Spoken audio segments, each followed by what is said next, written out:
में आप सबको सलाम। Hallelujah hallelujah. खुदावंद आपको बरकत दे। आज खुदावंद का शुक्र करते हैं कि यीशु मसीह ने हमें ये फजल किया है कि हम खुदा के कलाम को सीख सकें, समझ सकें और उसको अपनी जिंदगियों में अमल कर सकें। Hallelujah hallelujah hallelujah. आज का जो हमारा उन्वान है वो है यीशु शिफा क्यों देता है। Hallelujah hallelujah hallelujah. यीशु शिफा क्यों देता है, सोचने की जरूरत है ना। तो आज हम चंद वजूहात सीखेंगे खुदा के कलाम में से कि यीशु शिफा क्यों देता है। हालेलुया। खुदा आपको बरकत दे। जिनके पास बाइबल मुकद्दस है वो निकाल सकते हैं। मत्ती उसका 8वां बाब और उसकी 16वीं और 17वीं आयत की हम तलावत करेंगे और ये हम चंद वजूहात पर गौर करेंगे, जिनमें से ये पहली वजह है कि यीशु शिफा क्यों देता है।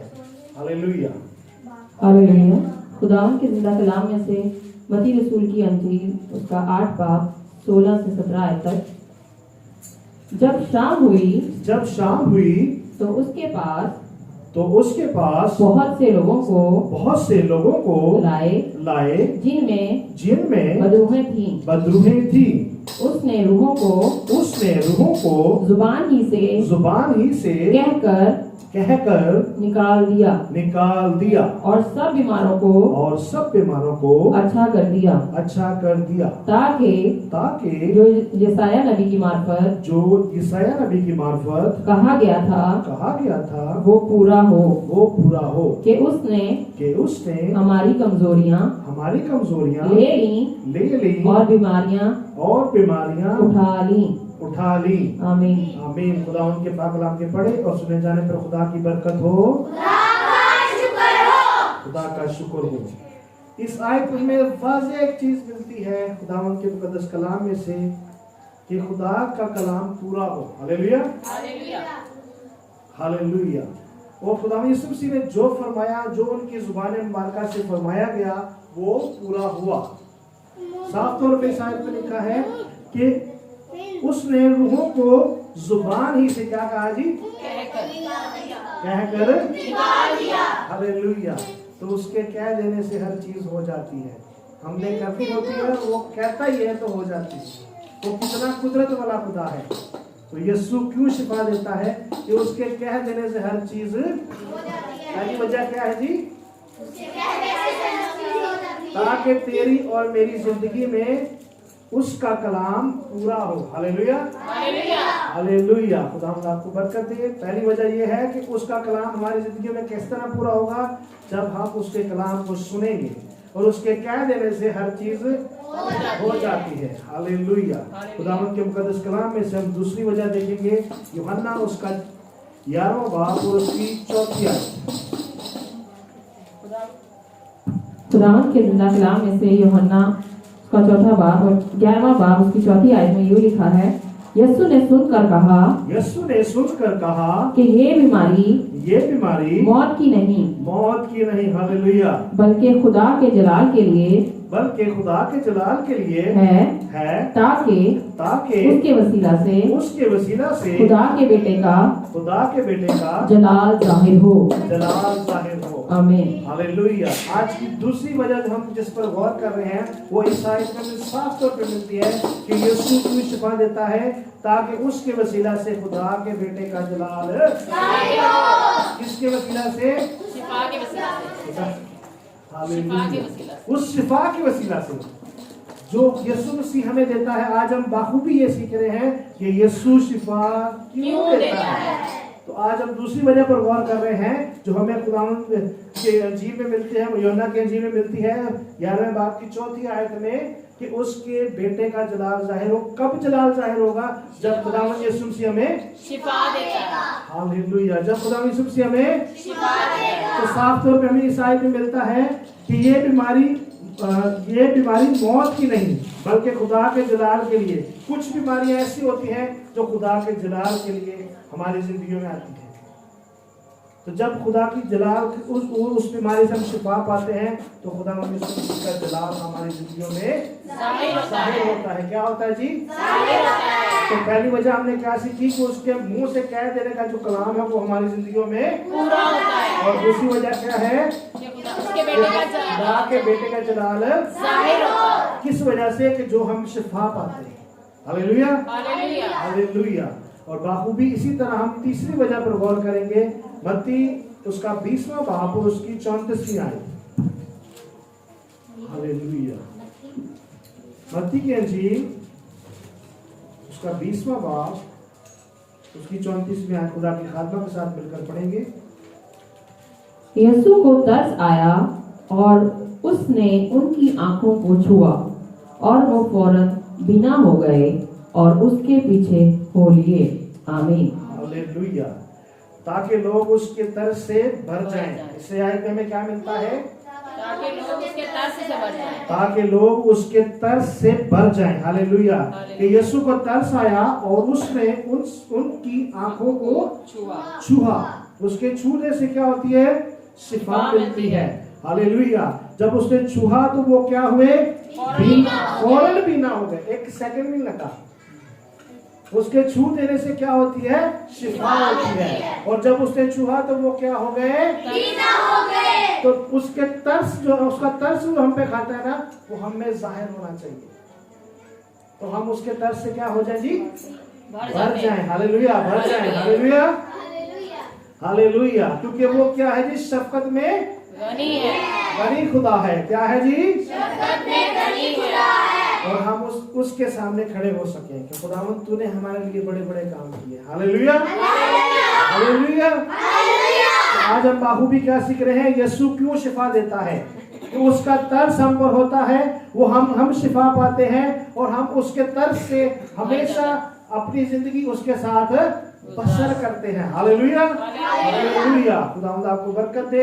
इसी तरह हम एक वजूहात पर और गौर करेंगे कि यीशु हमारे ईमान को जांचता है। क्या करता है जी? जानता है, वो जानना चाहता है। इसी तरह हम खुदावंद के मुकद्दस कलाम में से लूका उसका 18वां बाब उसकी 41 और 42वीं आयत पर गौर करेंगे कि हम अपने ईमान पर गौर करेंगे कि हमारा ईमान कैसा है और यीशु मसीह हमारे ईमान को जांचना चाहता है। हालेलुया। लूका 18वां बाब उसकी 41 और 42वीं आयत। आप सबसे दरख्वास्त है कि जो बाइबल मुकद्दस नहीं लाते वो मेहरबानी करके बाइबल लाया करें। हालेलुया। लूका 18 बाब 41 से 39 आयत में यूं लिखा है, तू क्या चाहता है कि मैं तेरे लिए करूं? उसने कहा, ऐ खुदावन, ये कि मैं बीना हो जाऊं। यीशु ने उससे कहा, बीना हो जा, तेरे ईमान ने तुझे अच्छा किया। आमीन, आमीन, आमीन। यीशु हमारे ईमान को जानना चाहता है कि हम कितना ईमान खुदा यीशु मसीह पर रखते हैं। उसकी दिलचस्पी हमारी दिलचस्पी उसमें कितनी ज्यादा है और ये किससे जाहिर होगी? हमारे ईमान से। किससे जाहिर होगी? हमारे ईमान से। और जब हम ईमान रखते हैं तो हमारे लिए वो हो जाता है। तो हम किस पर ईमान रखना चाहिए हमें? तो यीशु मसीह भी हमारे ईमान को जांचता है। वो जानना चाहता है कि आपकी दिलचस्पी खुदा यीशु मसीह पर कितनी है। हम इंटरेस्टेड कितने हैं खुदा यीशु मसीह में? होता है ना, वो बाद में हम बहुत सारी चीजों में इंटरेस्टेड होते हैं तो हमारा शौक भी बढ़ जाता है। हम शौक से वो काम करते हैं तो वही हमारा फेथ बनता है कि हमने ये करना है। क्या करना है? तो खुदा यीशु मसीह हमारे ईमान को भी जांचता है कि हम कितने ईमान फेथफुल हैं। ठीक है जी। तो हमें फिर कितना फेथफुल होने की जरूरत है? तो वो हमारी दिलचस्पी हम पर जाहिर करती है। तो हम जब अपनी दिलचस्पी जाहिर करते हैं तो फिर हम क्या करते हैं जी? एक अच्छे ईमानदार। तो हमें अच्छे ईमानदार बनने की जरूरत है या नहीं है? तो फिर हमें ईमान रखने की भी जरूरत है कि खुदावंद यीशु मसीह सब कुछ कर सकता है। हालेलुया। तो जब वो आपको जांचे तो आप पूरे तौर पर ईमानदार शख्स, ईमानदार कहलाए। हालेलुया। इसी तरह हम एक और वजह पर गौर करेंगे, यूहन्ना उसका 20वां बाब उसकी 30वीं और 31वीं आयत। यूहन्ना की अंजील, हालेलुया। 20:30-31। हाँ जी, यूहन्ना 20:30-31 आयत में यूं लिखा है, और यीशु ने और बहुत से मोजज़े शागिर्दों के सामने दिखाए जो हालेलुया। इस किताब में लिखे नहीं गए, लेकिन ये इसलिए लिखे गए कि तुम ईमान लाओ कि यीशु ही खुदा का बेटा मसीह है, और ईमान लाकर उसके नाम से जिंदगी पाओ। आमीन। Hallelujah, hallelujah. हमें इस आयत में ये मिलता है कि ताकि हम हमेशा की जिंदगी पाएं। और वो किस तरह पा सकते हैं? यीशु मसीह पर, यीशु मसीह पर जो खुदा और हमारे दरमियान में है। Hallelujah, hallelujah. तो हम हमेशा की जिंदगी किस तरह पा सकते हैं? यीशु मसीह पर ईमान लाकर। Hallelujah, hallelujah. इस आयत में हमें ये बाखूबी मिलता है, और यीशु ने और बहुत से मौजूदात शागिर्दों के सामने दिखाए, और जो इस किताब में लिखे नहीं गए। बहुत सारी चीजें हैं जो खुदा यीशु मसीह के बारे में हैं और जो इस किताब में लिखी नहीं गई। इतने मौजूदात थे कि वो इस किताब में पूरे नहीं आ सकते थे। तो ये बहुत मुख्तसर करके लिखे गए हैं जो हमारे लिए फायदेमंद है। हम पढ़कर इससे अपनी जिंदगियां बसर कर सके और खुदा यीशु मसीह को ज्यादा से ज्यादा क्या कर सके? जान सके। जब जान सकेंगे तो फिर हमारा ईमान बढ़ेगा और हम हमेशा की जिंदगी क्या करेंगे जी? और आगे फिर आयत में ये मिलता है कि यीशु ही खुदा का बेटा है। कौन है? और हम उसके भी बेटे बेटियां हैं जब हम यीशु मसीह पर क्या करते हैं जी? और हमेशा की जिंदगी पाते हैं। तो हमेशा की जिंदगी किस किस को चाहिए? Hallelujah, hallelujah. और आज हम बाखूबी सीख रहे हैं यीशु शिफा क्यों देता है। तो हम चंद वजूहात पर गौर कर चुके हैं। उसमें पहली वजह ये थी, वो तेरी और मेरी जिंदगी में कलाम पूरा करता है। हालेलुया, क्या करता है जी?